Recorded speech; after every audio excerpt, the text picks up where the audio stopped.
Is it even possible to build a fashion business without rich parents?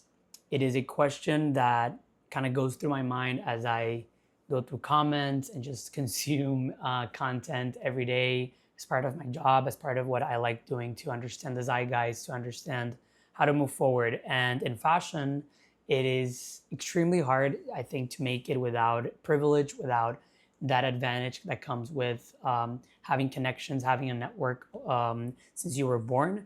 And I see it more and more, and we all see it more and more.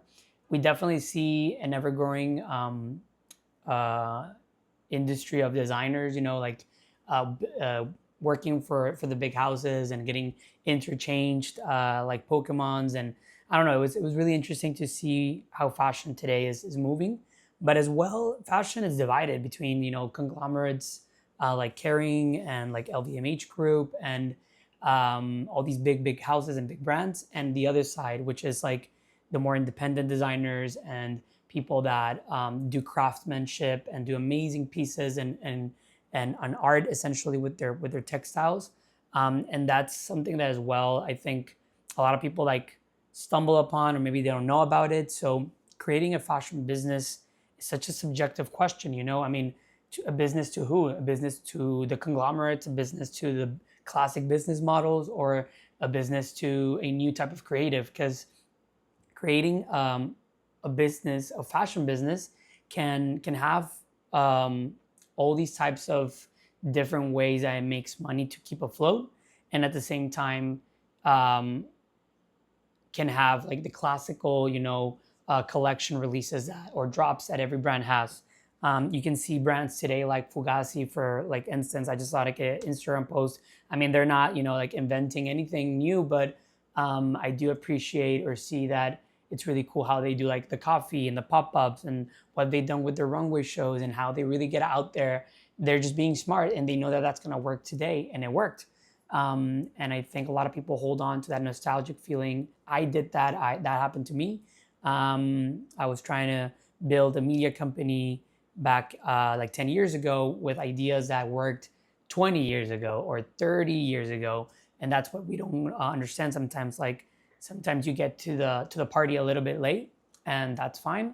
And you have to understand that are you getting in when it's about to like explode? Or are you getting into a scene when it's I don't know, like at its gestation point, where you can feel like and see that it's kind of like building around you, and also you're part of that industry. And it took me like 10, 15 years to like kind of realize that, and to also feel part of it. And I feel part of that, and I feel part of it right now in Mexico City. I've been in Mexico City for 10 years, and I think I would have loved for someone to have told me what I'm telling you now. And I see a lot of videos of like, if you're in your 20s and your 30s, listen to this before you get to your 40s. So I'm like, okay, I think I might be like doing a version of that, but more for like 18 to like 30, with 18 to 18 to 30, which is to me as well an interesting age. And me as a 31-year-old, obviously I'm not going to connect with a lot of the perspectives and a lot of the things that come from a younger generation. But at the same time, I feel more like a zillennial than a millennial.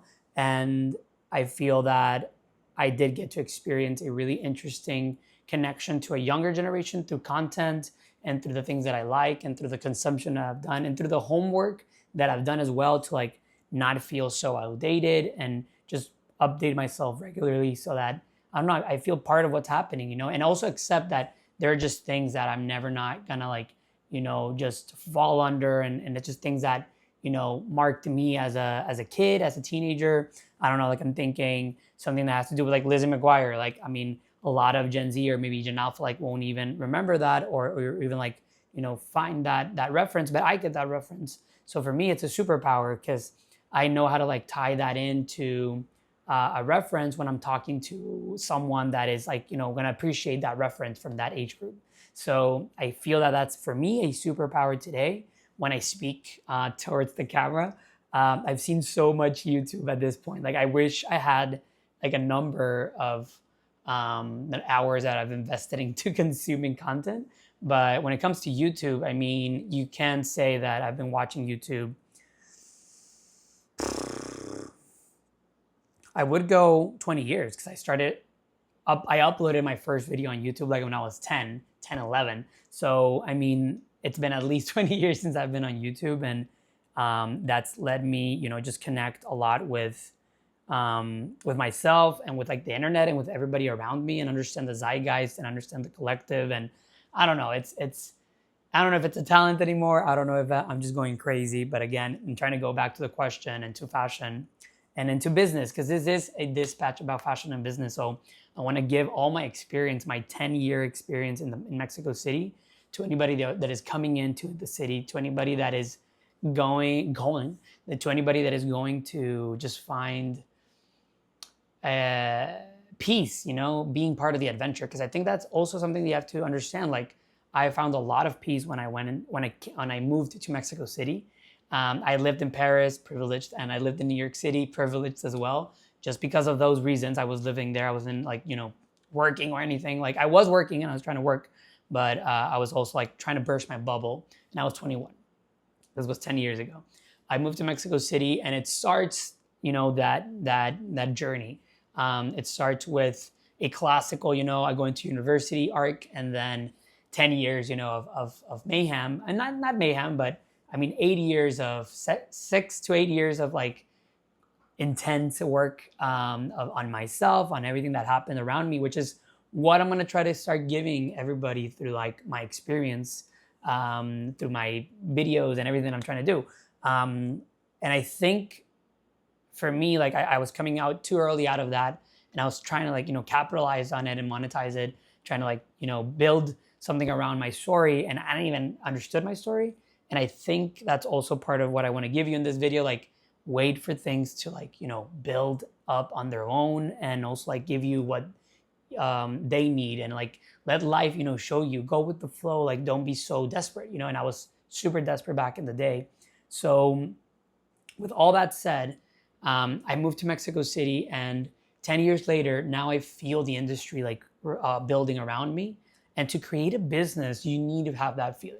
I think you need to have the feeling of reassurance that you're not just, thinking it's going to be super easy. You've done everything right and it went wrong. You've done everything wrong and it went right. So you're like at this point thinking you just need to move forward as a creative. That's what I'm at. That's where I am at. And if you're not here, or if you're like above me, maybe you can comment or tell me like what happens. But I'm 31, so I'm facing this level now. But as you go into this new era, as you move into fashion, into business, into creativity, you start realizing that it's all about moving forward. It's all about, taking risks. And there's so much content out there that talks about this that I don't even want to talk about it myself. Like, I think there's way better coaches and people and amazing, people that have lived life who will tell you all these things. But it does work. Like, it does work. Like, I keep myself, surviving this reality with positivity, video after edit after edit.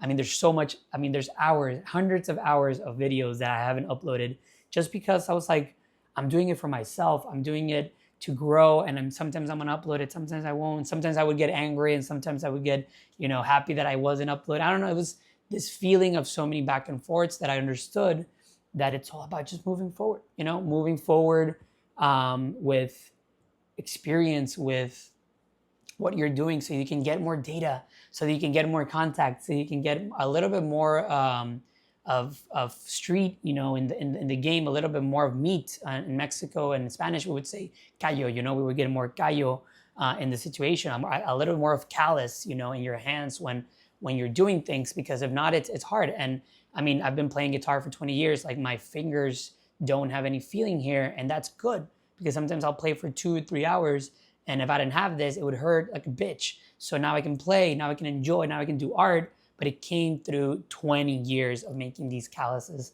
And I think that's really important. And nobody told me this, or at least it wasn't super obvious to me. So I'm not gonna pretend and be like, oh, I was super cool about it and I figured it out. It took me a while, and I hope this can help someone out there that is facing a situation where this helps. And more if you're going to go into fashion and in business, and if you're going to go into all these creative industries, it's really, really, really, really important to listen to this, because I think it will give you a sort of, just like a little nudge if you're not, I mean, if you haven't heard any of this, and if you have and you were thinking about this, it's a confirmation, and I know I'm not alone when it comes to this.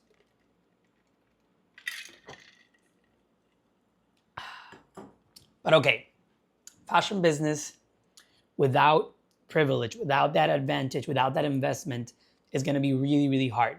You need to find ways to, push those first years so that you can get known, you can get positioned. It takes time, for designers or for, let's say, for editors, for photographers, for models to reach your brand. You can start using AI and you can start going into that, which I'm going into for sure. I mean, sometimes I hate it in a way, but I don't hate it. And I guess I'm just that type of photographer that is not hating the technology that is coming out. I think it's actually really, really fun and amazing that I can get, a blouse design or a t-shirt or a new pattern, new dress, something that I've just created on paper, then pass it over to Midjourney, then pass it over to One Way, and I'm already like at the campaign stage. I'm already almost uploading that video, that photo to social media to get some movement going. And maybe through that movement, now that $3,000 investment for that textile doesn't feel too void, and it doesn't feel too, not void, it doesn't feel too empty, it doesn't feel too risky, because you have 300 people saying, I love that dress, or I love that design, or I love your brand.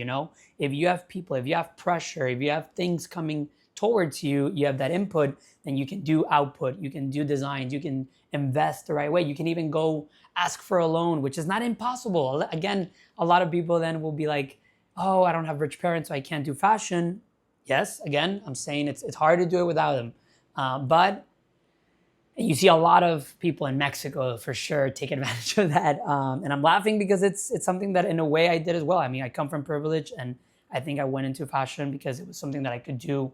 And you go into art and you go into music, and it's sad to see a lot of talent not have the same opportunity. I mean, I literally did pro bono work, and I supported so many people and designers that I think I gave back enough. I don't feel that I'm carrying that anymore. I used to feel that I was carrying, my privilege, and that I was like, I had to give back.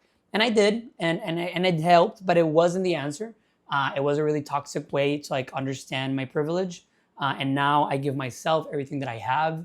I've separated, I've gone independent, but at the same time recognize that I am where I'm at because I'm 31. I'm where I'm at 31 because of that advantage. And I am grateful of that every day. Now I employ around 8 people, and I take that advantage as a huge, like weight over what I do. If I have this advantage, then I'm gonna do something with it. And what I do with it is what I did with it was create a company, create a place to work for amazing creatives, place for interns to start training. Finally, we have an intern program again.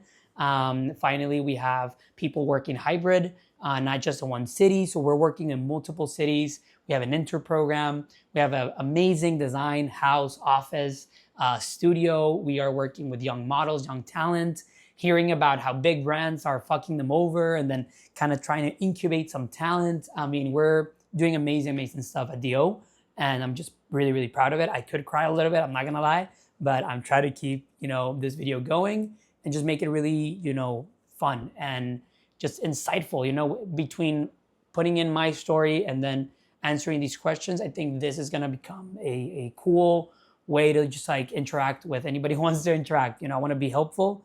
I want to be functional. I want to be, someone that you come in, you watch, we're at minute 14, 15, 25 minutes. I won't go over that.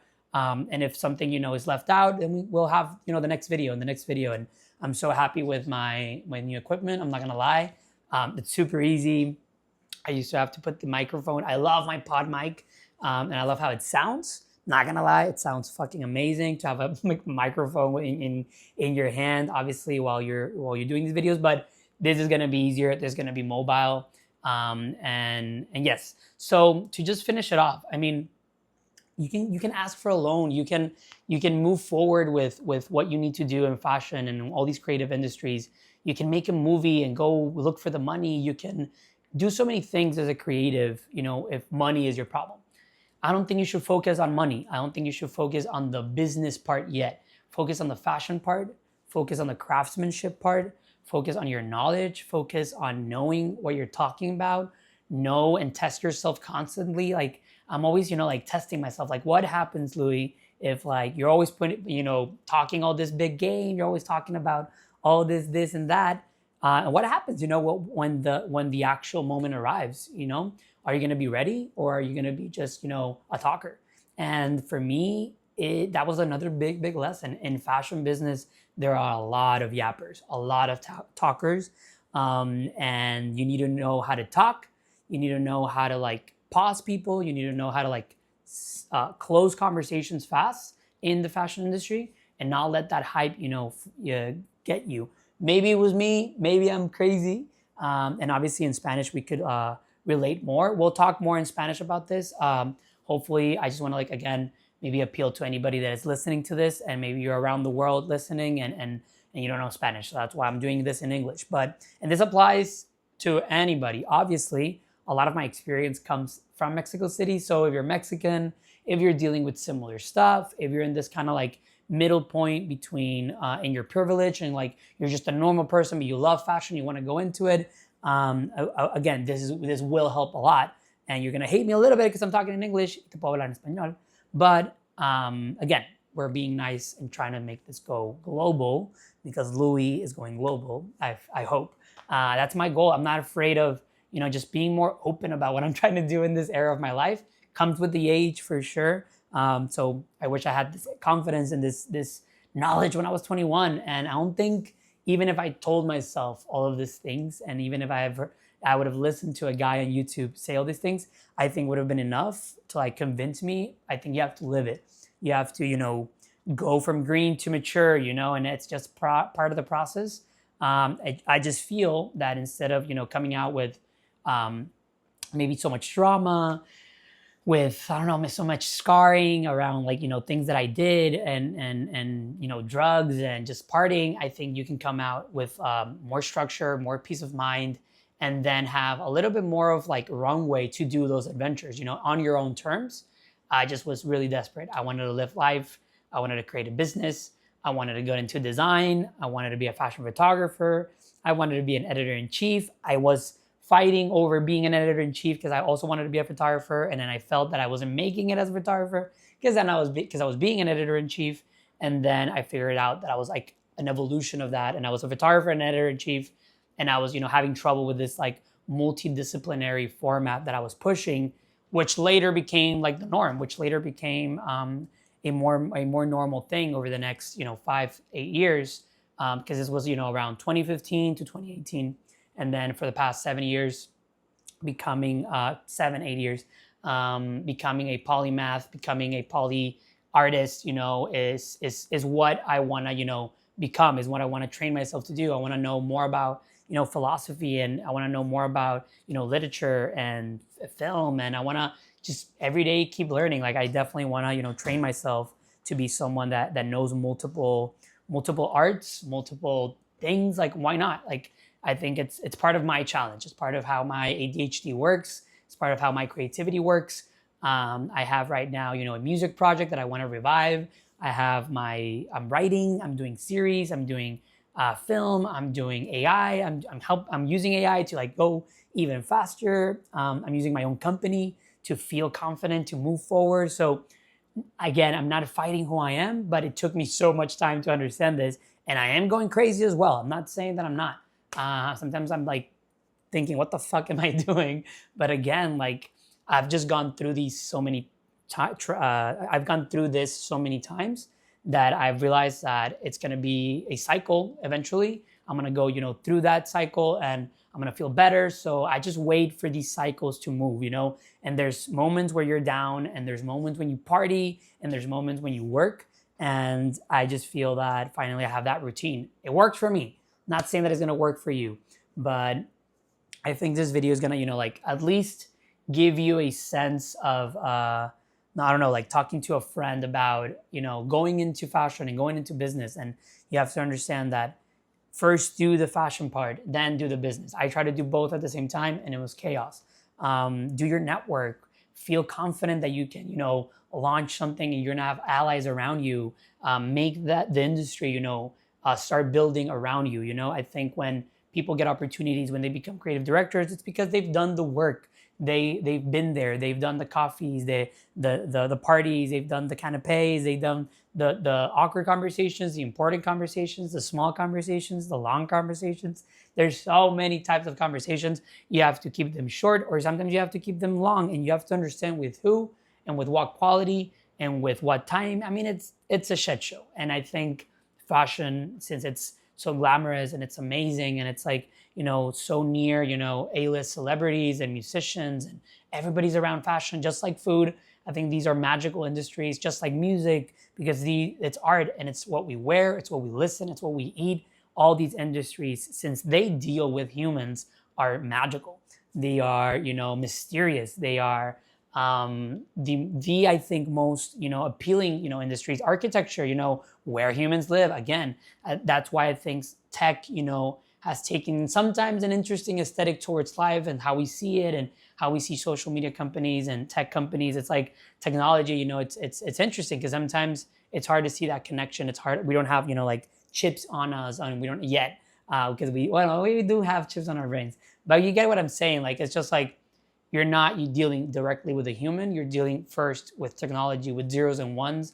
Maybe you're dealing with logistics in your industry, or maybe you're dealing with so many other things. Again, being a doctor, why we have so much like respect for doctors, because they save our lives, you know. But again, it's an interesting route when you go into the health industry or medical industry, because it's a shit show as well. And again, it's so dehumanized at some levels that that's why it's lost. It's cool. It's really. I mean, I have 3 doctors in my family. That's why I kind of get triggered because of that. But it's sad what happens in Mexico in the medical industry, and in the world as well. I mean, there's so many things that we could do differently for the people who decide to save our lives when it happens or when it needs to happen. But okay, that's another conversation. Again, these industries, and again, my analogy won't work for everything. I'm not saying it's perfect, but I feel my point is getting out there. And I feel you're understanding that, again, fashion is just appealing. And all these younger generations, and maybe if you're Gen Z or a Gen Alpha, whatever, which is super cringe to say like that now that I say it out loud, but it's true. Yeah, just try to get some of this and do some exercises. Think about what I said, you know. I mean, it's not the end of the world. You're not going to lose anything if you think about it. If you're a millennial, if you're older, you can also use a lot of the things that I just said. You can always change it up, but it's harder. It's harder when you pass 30. It's harder to change it up when you pass 40, and I get that. And sometimes you can only accept where you're at and maybe do the best with what you have, which sucks if you're in a shitty situation. But that is the meaning of you know, nirvana, or finding, you know, enlightenment, you know, having a situation either bad or good, and not, you know, having it go either way, just flowing straight. So it's where we're all trying to head. I think it's about just not feeling A or B, just, you know, feeling, being there, moving forward. I feel, I mean, if you stay static, it's hard in this, you know, a high-paced world. So being present, moving forward, and you'll find the answer to maybe questions that you have. Maybe that's why the algorithm brought you to this video and brought you to this moment, and hopefully you found this really helpful. So yes, let's talk about fashion and business even more down in the comments, and I'll come back with more videos, try to link them to fashion and business through my story, and I'll see you on the next round. Peace.